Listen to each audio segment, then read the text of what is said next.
Hey everyone, it's the Arcane Glade, and today I'm going to be bringing to you a complete character creation guide to Oblivion. Creating your character is an important part of the game. It determines how you level up, it determines the stats you start off with, it determines your future potential stats. So let's get right into the video. The first thing that I'm going to be starting off with is discussing your race and gender, because your gender can impact your attributes and your race can impact your attributes, your starting buffs or debuffs, and starting skill increases. I will discuss the skill increases later when I discuss how leveling up works. For whoever is playing on the remastered version, the effects of your gender have been changed to the origin. Here's the conversion chart on screen. Now, here are the attribute bonuses by race and gender for the original game. However, I'm only going to cover one right now because it's the only one that matters at the start of the game, and that is endurance. The reason I'm going to only cover endurance is because your health increases by 1/10 of your endurance each level up. Therefore, it is most logical to have the most amount of endurance as early as possible to maximize health. As we can see here, Orcs, Redguards, and male Nords have the most starting endurance, so if you would like to have the most amount of health as possible, you would like to pick one of these characters. Now I'll go into every race and their special powers and bonuses. As an Imperial, you get no active effects. However, you do get two greater powers, the first one being the Star of the West right here, which absorbs 100 points of fatigue, and then Voice of the Emperor, which charms 30 points for 30 seconds on target. Both of these can have their potential uses, however you won't find yourself using these too often. One can easily get good or better charm spells by joining the Mages Guild. Absorbing fatigue can be useful to knock opponents down, however this can also be achieved with restoration magic. Overall there are better powers. As a Khajiit, you get 0 active effects. You do however get 2 powers. Your first one being a greater power, which demoralizes. Demoralization in this game makes them less likely to attack you. This can be achieved with illusion magic. However, level 25 takes a lot of illusion to get to. They also have a lesser power, which means you're not restricted to using it once per day.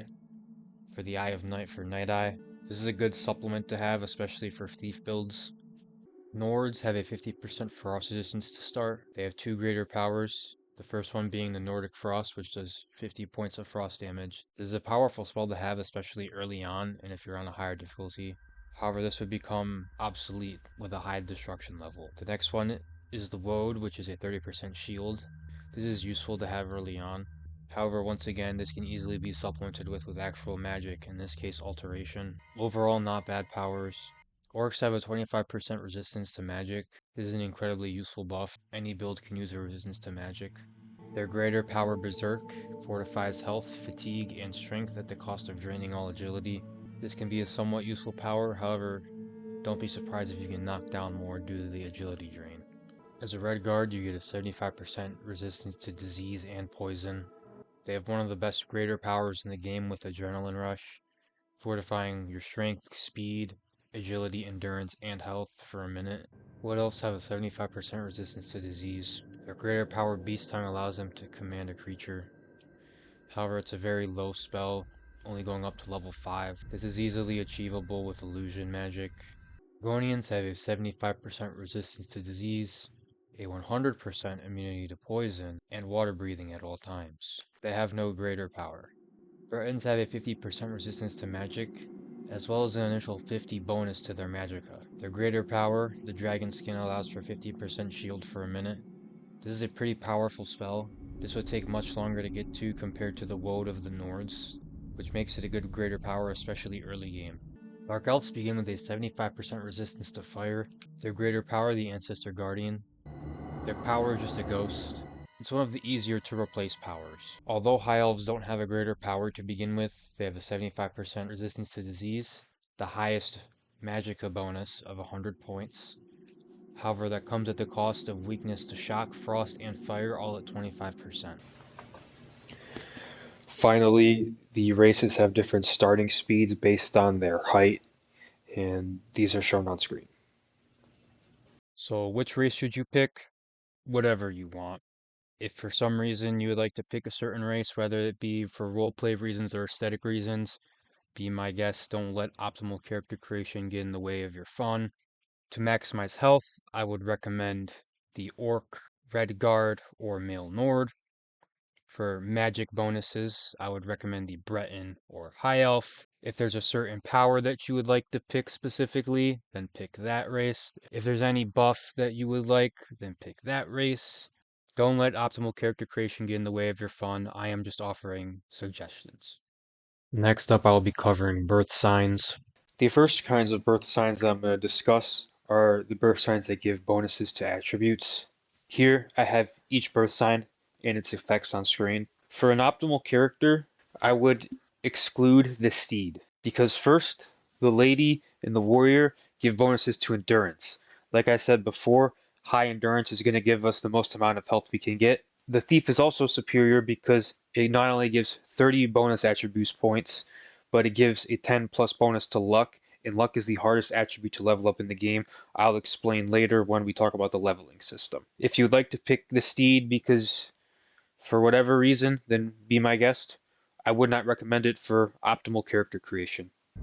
Next up, I'll be covering the birth signs that give greater powers. The first one we're going to be looking at is the Lord. Blood of the North power only costs 50 magicka and that recovers 90 points of health. That's very good. For reference of how good of a spell this is to start, here on my Etronaut character, I have 100 restoration. Here's the closest restoration spell that you can buy in the game. The Heal Superior Wounds, which heals 100 points. Blood of the North heals 90 points. And this, at level 100, because your level, as your restoration level increases, cost of the spells decreases. So even at maximum level, so it takes getting to restoration 100 to get an about equivalent spell. It is a pretty good power, even going into the late game. It's especially good because it's a lesser power, which means it's not restricted to once a day. However, there is a 25% weakness to fire that is gained by this. I would say this is overall a solid choice. However, if you're going to be using a lot of restoration magic, I wouldn't bother. You're going to be getting better spells anyways. The next up is the Lover. At the cost of 120 fatigue points, you can paralyze someone for 10 seconds. However, this birth sign is largely rendered useless because of a magic stone that offers a much better paralysis spell. Here I am at the Serpent Stone. Alright, we have gotten Cobra's Dance. Let's look at Cobra's Dance. Paralyzed for 5 seconds on target. And it does 80 points of damage. So this is much better than the Lover's Kiss. You can get this with any fame or infamy. So get this one instead of picking that birth sign. Next up is the Ritual. This gives a lesser power of the Blessed Word. This makes undead up to level 25 turn away from you for 30 seconds. This has its uses, however you won't find yourself using it much. The Greater Power of Mara's Gift restores 200 health points. This can be used as a lifesaver once a day. Next up is the Serpent. This one at the cost of 100 fatigue points can cure poison, dispel 90 points, and damage up to 60 health on an opponent. 60 points of damage is a lot. Cure poison can be useful. Dispel is a weird effect. Overall, there are better options. Next up is the Shadow.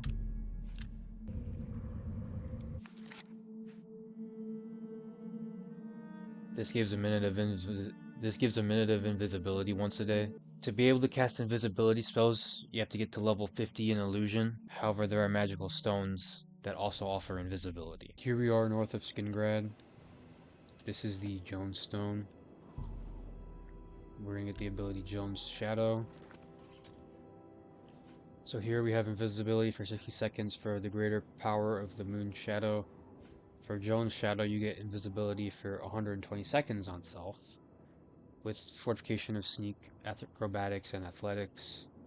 This only requires a combined 10 fame or infamy to get this power, and also requires it to be nighttime. Invisibility also becomes obsolete once you can get it above 100% chameleon. This gives two greater powers, the first one being the Tower Key, which opens average locks. This can be helpful early game, however, once you give many lockpicks or the Skeleton Key, you should not have a problem opening average locks. The real power comes with this spell, the Tower Warden, which reflects 5% of damage for 2 minutes. Although it's only a 5% boost, this is the only way to get a reflect damage spell in the game, to be able to craft them in the Mages Guild. This, in my opinion, makes it the best Birthsign that gives a unique power, because it's otherwise impossible to create reflect damage spells. This is the only way to get in the game, without DLC or mods. The final 3 Birthsigns concern one's magicka.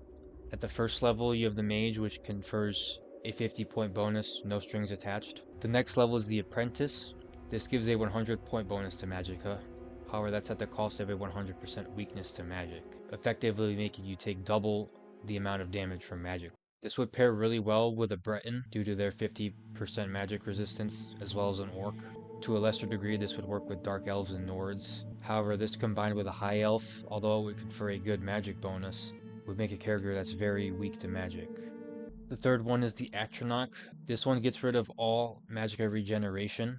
However, you get a 50% spell absorption, which means you absorb 50% of the spells that attack you. You're able to absorb their magic. It also gives them a 150-point bonus. This one I'm probably going to make a separate video in of itself, because it requires a lot of other skills and other planning.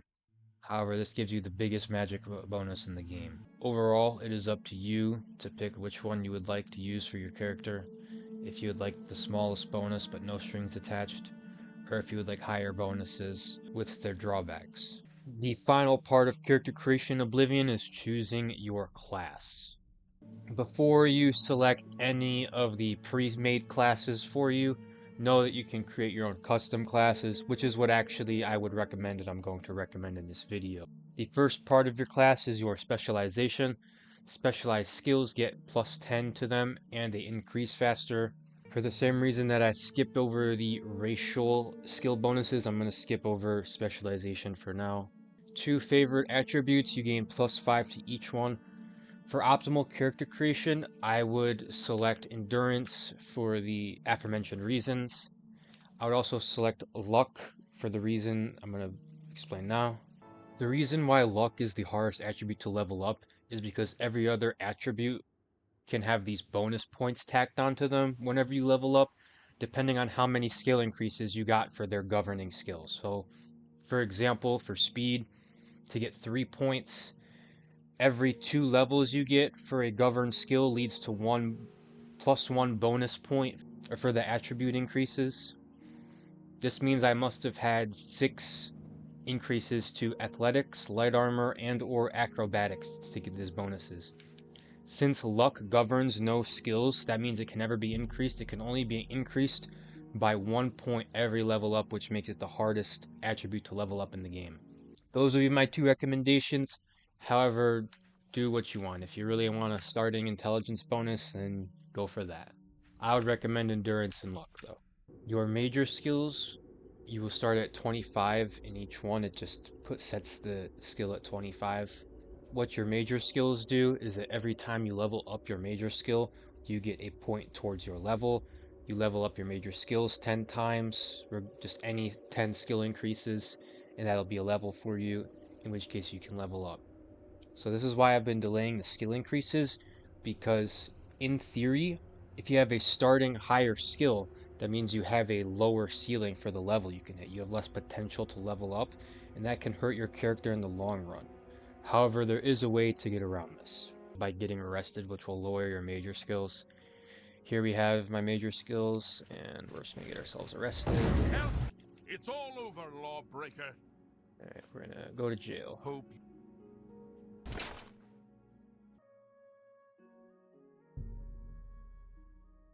Alright, and then I wasn't arrested for very long, so the only skill affected was my armorer skill, but that's still a major skill of mine.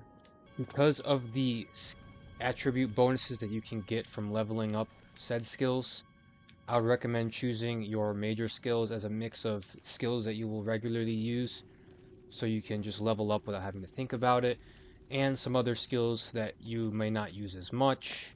However, ones that can be regulated and leveled up intentionally, so you can level up whenever you want. To summarize the entire video, ultimately it's your experience. Pick what you want in the game, pick whatever race, gender, birth sign, class you want.